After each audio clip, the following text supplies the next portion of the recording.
பத்திரம் திட்டம் மூலமாக நாட்டு மக்கள் முன் பிரதமர் மோடி வெளிப்படையாக ஊழலில் ஈடுபட்டுள்ளதாக ராகுல் காந்தி குற்றச்சாட்டு.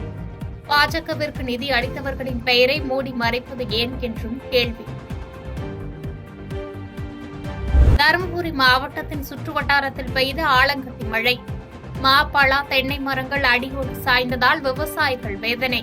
இன்னைக்கு தண்ணி வாங்கி அந்த மாமரத்திற்கு ஊத்தி அந்த உயிரை காப்பாற்றி வைத்திருக்கின்றோம். நிறைய மரங்கள் காய்ந்திருக்கிறது.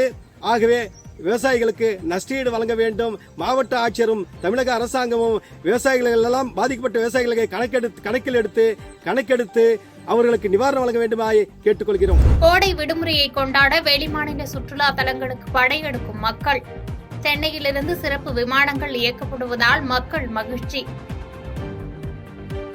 பாதகம் செய்பவரை கண்டால் நாம் பயங்கொள்ளலாகாது பாப்பா. மோதி மிதித்து விடு பாப்பா, அவர் முகத்தில் உமிழ்ந்து விடு பாப்பா.